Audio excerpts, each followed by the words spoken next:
Bonjour, je m'appelle Ogier, fondateur du blog responsabledaffaires.fr et aujourd'hui on va parler du trac quand on va présenter, quand on va parler devant des gens, devant un auditoire qu'on ne connaît pas, ce fameux trac, cette fameuse stress qui va arriver et qui va bouleverser. Et je vais te montrer comment tu dois faire avec ce trac, comment tu dois observer et travailler avec ce trac parce que dans toute présentation que tu feras, dans toute présentation publique, dans toute on va dire auditoire que tu vas rencontrer, tu vas avoir du trac et je vais te montrer comment vivre avec ce trac de manière beaucoup plus correcte. Mais avant cela, je t'invite dès maintenant à liker la vidéo et à t'abonner à la chaîne YouTube pour ne pas rater les prochaines vidéos, mais aussi découvrir les vidéos les plus populaires à travers les playlists pour améliorer ton corps, ton esprit, tes relations et tes finances.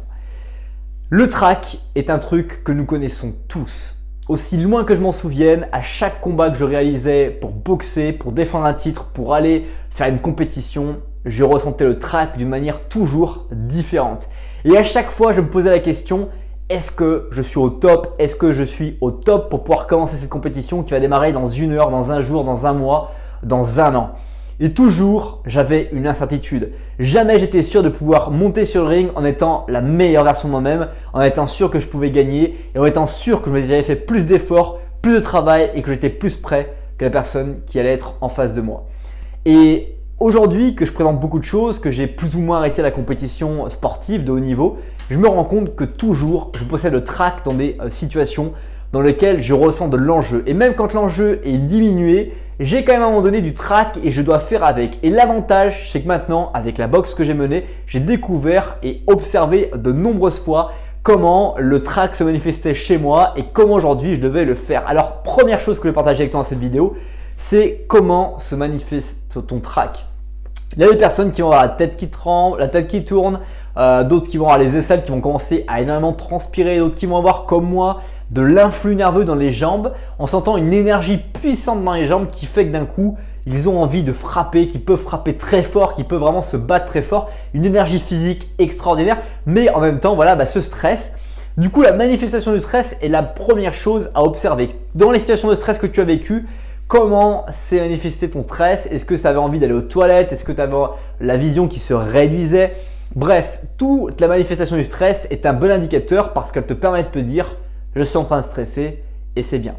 Deuxième attitude à obtenir à faire face au stress, eh bien, c'est d'accepter que les manifestations qui se produisent eh bien, soient présentes parce que ça te permet de te comprendre et de te noter que tu es en train de te focaliser exclusivement sur l'événement et c'est de ça dont on parle. Quand on va faire un combat dans une salle, c'est un gala, quand on a attendu, quand on a boxé et qu'on sent le stress, c'est qu'on est exclusivement synchronisé, omnibulé par cet événement et que du coup, on est dans son match, on ne pense qu'à ça. Et le stress, c'est un bon facteur de se dire et de comprendre qu'on est dans l'événement que l'on doit suivre et que c'est bien d'être dans cet événement-là. Donc c'est pas négatif de commencer à stresser parce qu'on est entièrement focalisé sur ce qu'on a envie de faire et c'est hyper cool de se dire qu'on est en train de mettre toute son énergie, toute sa concentration et toute sa lucidité sur un seul et même événement.